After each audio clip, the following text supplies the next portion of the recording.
श्री त्रिलोक चंद छाबड़ा। यह मेरे भारत की छोटी सी एक झांकी है। अभी तो जमीन में नींव भरी है, शीश महल तो बाकी है।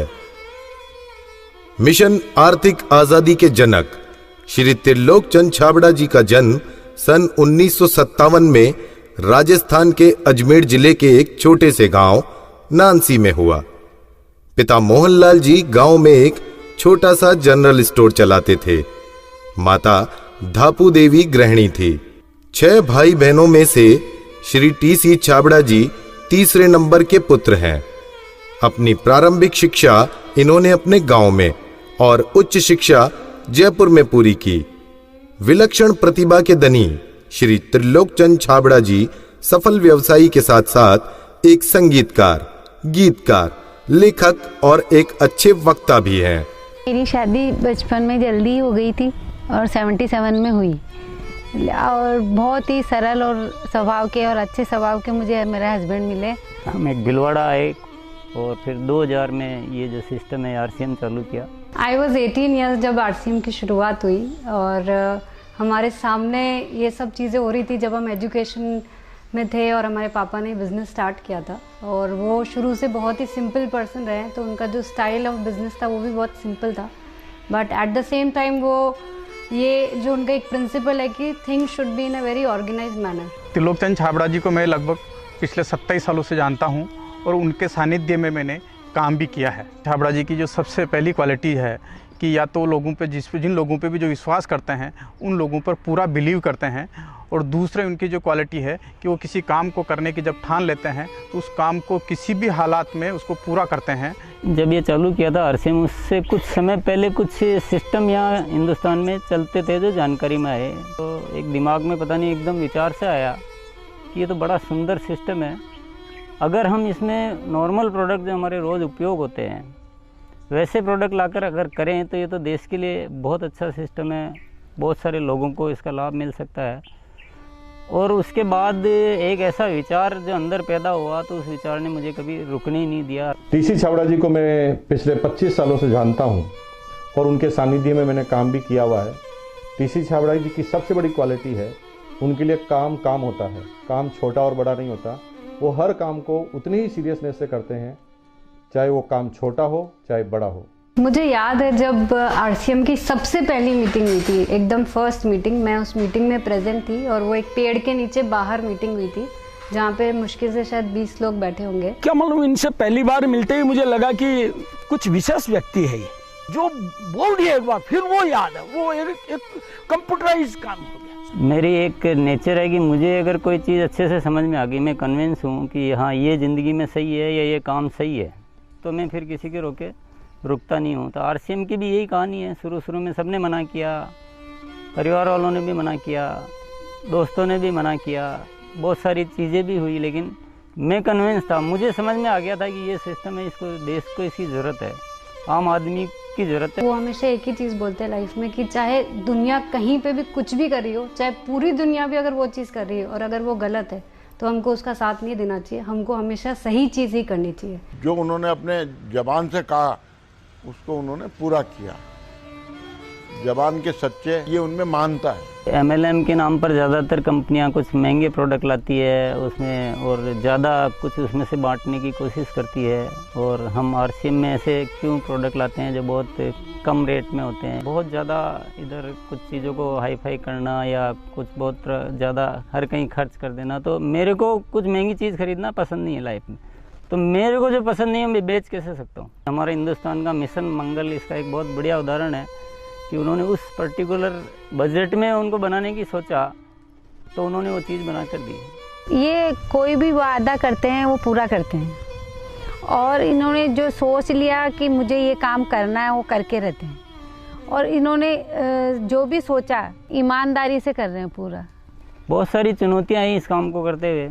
बहुत सारे लोगों ने साथ निभाने का वादा किया, साथ चले, काम को आगे बढ़ाया, फिर उनके मन में पता नहीं क्या लालच आया तो उन्होंने पूरा बाहर जाकर एक नई कंपनी शुरुआत की और पूरा आरसीएम पर अटैक करना चाहिए और आरसीएम के सारे लोगों को, सारे सिस्टम को तोड़ने की एक बार नहीं कई बार बार ऐसे प्रयास हुए कि जब ऐसी घटना हुई है तब आरसीएम में बड़े निर्णय हुए हैं।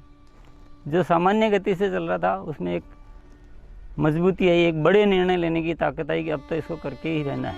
वो बहुत कम बोलते हैं और बोलते हैं वो एकदम सत्य और सीमित मात्रा में। डायरेक्ट सेलिंग सिस्टम में एक बहुत बड़ी बात सीखने को मिली कि लोगों को कभी भी आप ओवर कमिटमेंट मत करो। 2011 में जो हमारे साथ में ये गवर्नमेंट का हुआ उसमें बहुत अलग हमारे पर इफेक्ट हुआ उस चीज़ का कि ये भी होता है क्या लाइफ में ऐसा। और वो ये जो एक फेज़ था वो बिल्कुल बहुत कठिनाई का दौर था, बहुत ख़राब स्थिति से हमें गुजरना पड़ा। मेरे परिवार पर संकट आए और परिवार से ज़्यादा जो हमारे जो टीम है, हमारे जो इतना बड़ा हिंदुस्तान में परिवार बन चुका था, उसको सबको दिक्कतें आई।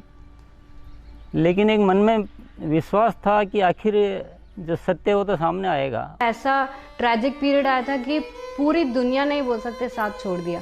इनफैक्ट जो एकदम अपने बोलने के लिए होते हैं उन लोगों ने भी साथ छोड़ दिया।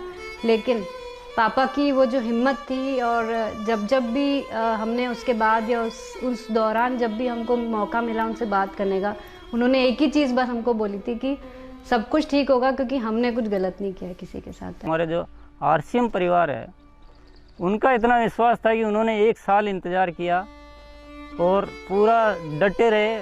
और जब उनका इतना विश्वास था तो उस विश्वास में इतनी ताकत आ गई और ये सब चीज़ें, जो भी संकट का समय था वो निकला और अब सब चीज़ें धीरे धीरे अच्छी हो रही है। ऐसे साथी मुझे इस सिस्टम की वजह से मिले। आज इतनी बड़ी सेना कह सकते हैं, इतना बड़ा परिवार कह सकते हैं देश के कोने कोने में, और उसमें इतने जो संस्कार बने हैं, ये हमारे लिए एक बहुत खुशी की बात है। इतना बड़ा व्यापार उद्योग धंधा होने के बावजूद, इतनी बड़ा साम्राज्य होने के बाद भी उनमें तनिक भर भी अहंकार या पैसा होने का घमंड दिखलाई नहीं देता है। ये उनकी सादगी और उनकी महानता को दर्शाता है। मुझे मेरे फादर इन लॉ की एक क्वालिटी सबसे अच्छी लगती है कि वो आज इतना बड़ा बिजनेस करने के बावजूद भी वो इतने डाउन टू अर्थ है कि किसी को भी विश्वास नहीं होता जब मैं उन्हें उनकी बातें, उनके किस्से सुनाती हूँ।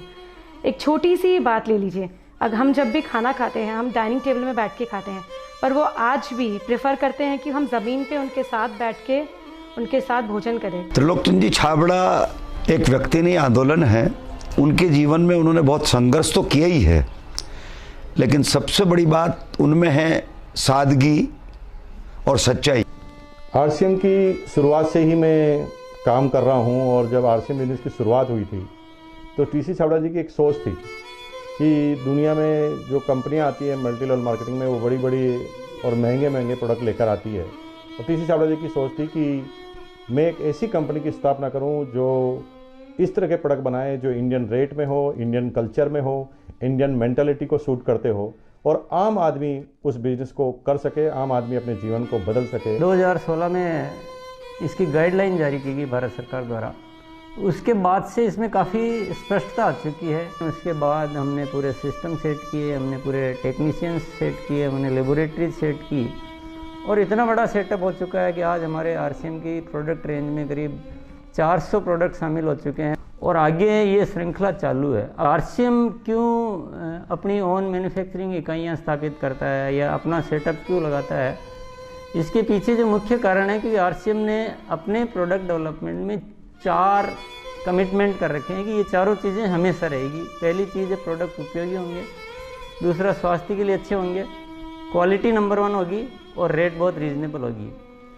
आरसीएम हमेशा उसके लिए कमिटेड है और इसीलिए इतनी सारी इकाइयाँ स्थापित की गई है और नए प्रोजेक्ट प्लानिंग में है। फर्स्ट ईयर था उस समय 21 करोड़ का टोटल टर्नओवर हुआ था और हाईएस्ट टर्नओवर जो है आरसीएम का वो 1750 करोड़ तक एक साल का हो चुका है। अच्छी बात ये कि हर साल 30% ग्रोथ हो रही है, पिछले 5-6 सालों से मेंटेन ग्रोथ है। अपनी तरफ से पूरी कोशिश ये रहेगी कि कोई भी कमी किसी भी तरह की हमारी तरफ से नहीं रहेगी कि इस काम को एक बहुत ऊंचे मुकाम पर पहुंचाना है और जब लाखों लोगों के जीवन में अगर हमारे इस छोटे से प्रयास की वजह से अगर थोड़ा भी हम कुछ योगदान कर सकते हैं, ये हमारे लिए बहुत गर्व की बात है। मेरा गोल जो है वो ये है कि आज अपन इस RCM को हिंदुस्तान में नहीं बल्कि कुछ ऐसा करेंगे कि पूरे विश्व में इसका बहुत बड़ा नाम हो। तो आइए सदी के इस महापुरुष, आर्थिक आजादी के जनक, लाखों लोगों के प्रेरणा स्रोत श्री त्रिलोक चंद जी छाबड़ा को हम सब खड़े होकर जोरदार तालियों की गड़गड़ाहट के साथ ओजस्वी उद्बोधन के लिए आमंत्रित करते हैं।